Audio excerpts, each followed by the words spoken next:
Hello friends, आज के नए वीडियो में हम देखेंगे कि टैबलेट मैन्युफैक्चरिंग प्रोसेस में कौन से स्टेजेस इन्वॉल्व होते हैं।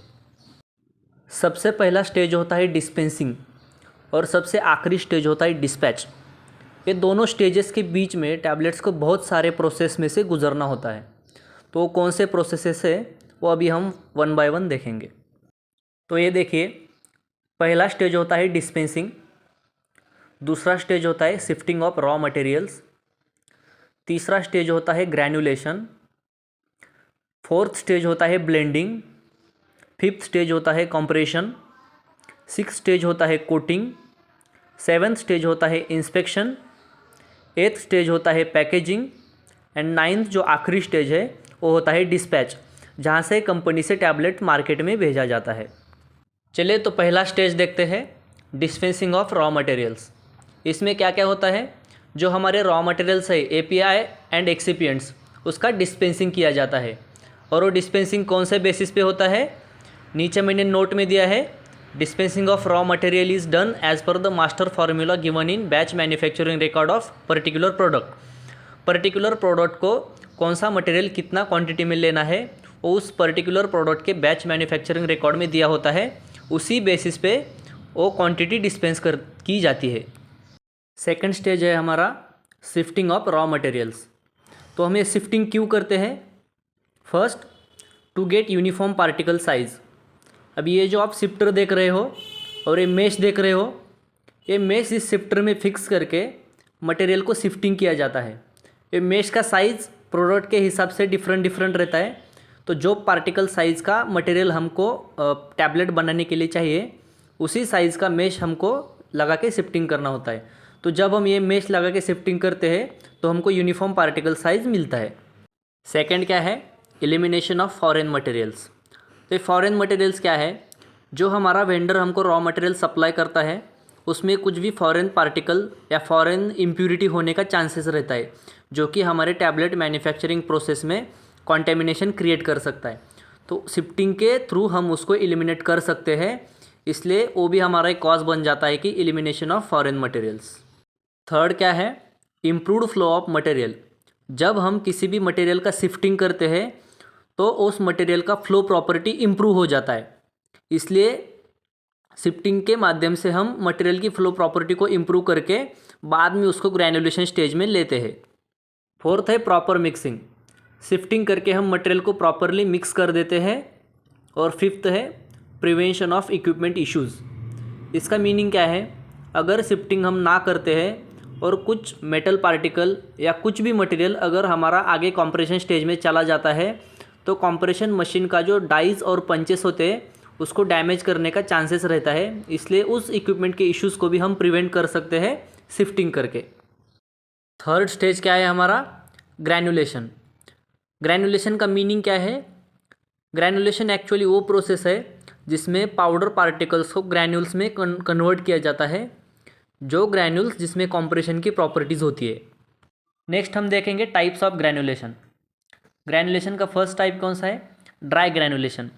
ड्राई ग्रैन्युलेशन प्रोसेस में एक्चुअली क्या होता है, जो शिफ्टेड एपीआई एंड एक्सिपिएंट्स होते हैं उनको रोल कॉम्पैक्टर में से पास करके प्रेस किया जाता है और बाद में उसको मिलिंग करके गुड ग्रैन्यूल्स को शिफ्टिंग प्रोसेस के थ्रू साइड में निकाला जाता है।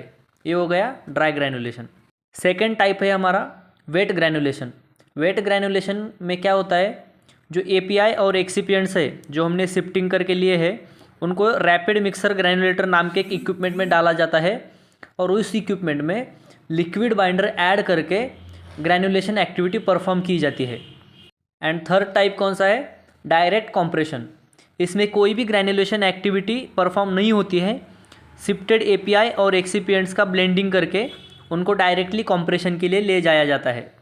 तो बेसिकली ग्रैन्युलेशन के टाइप्स को कैसे कैटेगराइज किया गया है, जिसमें लिक्विड बाइंडर यूज़ नहीं होता है वो हो गया ड्राई ग्रैन्युलेशन, उसमें रोल कॉम्पैक्शन प्रोसेस हम यूज़ करते हैं। सेकंड, जिसमें लिक्विड बाइंडर यूज़ होता है वो हो गया हमारा वेट ग्रैन्युलेशन, जो रैपिड मिक्सर ग्रैन्युलेटर, उसको ही हाई शेयर मिक्सर ग्रैन्युलेटर भी बोलते हैं, उस इक्विपमेंट में किया जाता है। और थर्ड है डायरेक्ट कॉम्प्रेशन। इसमें ग्रैन्युलेशन प्रोसेस होता ही नहीं है, जो पाउडर होता है रॉ मटेरियल उसको शिफ्टिंग करके डायरेक्ट कॉम्प्रेशन के लिए ले जाया जाता है।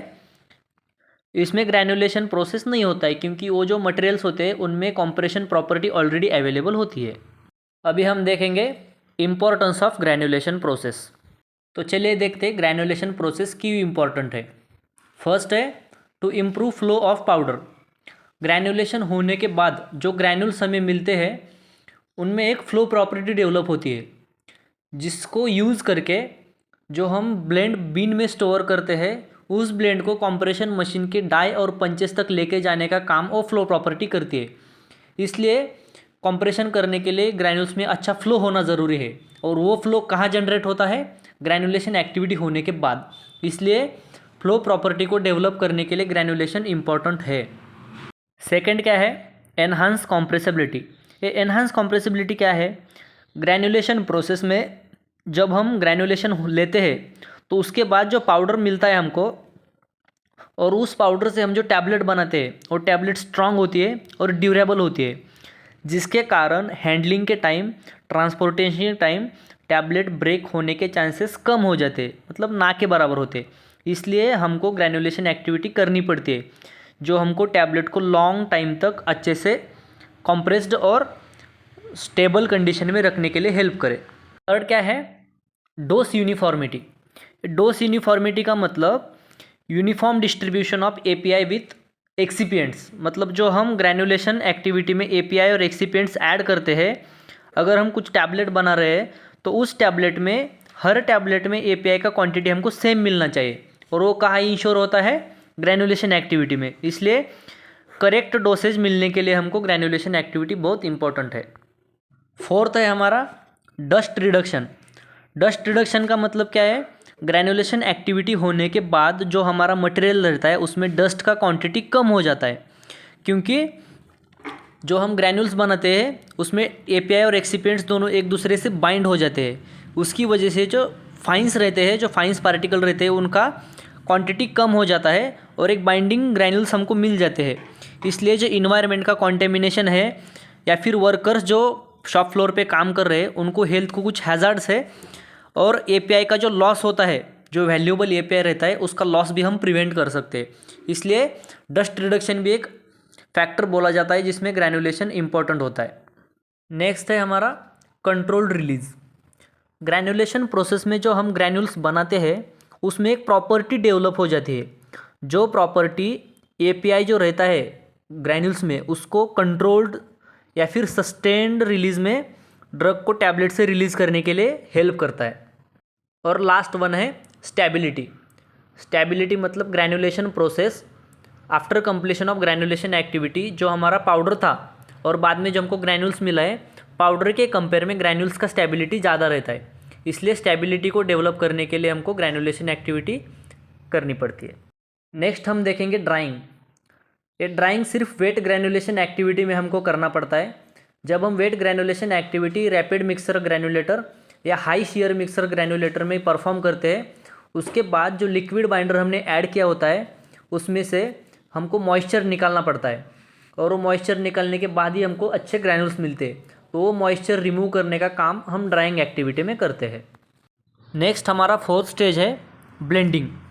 ब्लेंडिंग एक्टिविटी में क्या होता है, जो हमारे टोटल मटेरियल्स है, जो एपीआई है, एक्सिपिएंट्स है, हमारा इंट्रा ग्रैनुलर मटेरियल है, एक्स्ट्रा ग्रैनुलर मटेरियल है, वो सभी मटेरियल्स को यूनिफॉर्मली मिक्स किया जाता है जो एक कंसिस्टेंट प्रोडक्ट बनाने के लिए हेल्प करता है। नेक्स्ट हम देखेंगे importance of blending activity. First one क्या है, कंसिस्टेंसी। कंसिस्टेंसी का मतलब प्रॉपर ब्लेंडिंग एक्टिविटी अगर हमारी हो गई है तो हमें जो टैबलेट बनाने वाले हैं वो ईच टैबलेट में हमको सेम अमाउंट ऑफ एपीआई मिलेगा और सेम अमाउंट ऑफ एक्सिपिएंट्स मिलेगा, जो हमारा डिसीज़ क्योर करने के लिए 100% सेफ एंड इफिशिएंट टैबलेट होगी। सेकंड है हमारा क्वालिटी। यूनिफॉर्म ब्लेंडिंग एक्टिविटी अगर हमारी हो गई है तो जो हम फाइनल प्रोडक्ट हम बनाने वाले हैं वो हमारा जो रिक्वायर्ड क्वालिटी स्टैंडर्ड्स है और हमारे जो रिक्वायर्ड स्पेसिफिकेशंस है उनको मीट करेगा। नेक्स्ट है इफ़िशियंसी। इफ़ेक्टिव ब्लेंडिंग एक्टिविटी हमारी होने के बाद जो कंप्रेशन एक्टिविटी है और जो हमारी फर्दर प्रोसेसेस है मैन्युफैक्चरिंग में, उसमें रिडक्शन और जो इन प्रोसेस वेस्ट है उसको रिड्यूस करने का काम हो सकता है। इसलिए जितनी ब्लेंडिंग हमारी इफ़ेक्टिव होगी, अच्छे से होगी, उतना टैबलेट मैन्युफैक्चरिंग प्रोसेस वेस्ट और रिजेक्शन फ्री होगा। नेक्स्ट है डिज़ोल्यूशन। डिज़ोल्यूशन मतलब अगर हमारा जो टैबलेट बनाने के लिए हमने ब्लेंड यूज़ किया है वो ब्लेंड अगर कंसिस्टेंट रहेगा तो जो हम एक्टिव फार्मास्यूटिकल इंग्रेडिएंट उसमें ऐड किए हैं, जो डिसीज़ क्योर करने के लिए हमारे बॉडी में टैबलेट डिज़ोल्व होने के बाद एब्सॉर्ब किया जाने वाला है, तो इफ़ेक्टिवली एब्सॉर्ब हो जाएगा। इसलिए गुड ब्लेंडिंग एक्टिविटी डिज़ोल्यूशन को अच्छे से काम करने के लिए भी हेल्प करती है। ठीक है दोस्तों, तो ये हो गया हमारा पार्ट 1, जिसमें हम डिस्पेंसिंग टू ब्लेंडिंग एक्टिविटी हमने देखी है। अभी वीडियो का नेक्स्ट पार्ट आपको जल्दी मिलेगा, उसमें हम देखेंगे कंपैरिजन टू डिस्पैच। वीडियो कैसी लगी है कमेंट करके ज़रूर बताना और चैनल को सब्सक्राइब करना मत भूलना।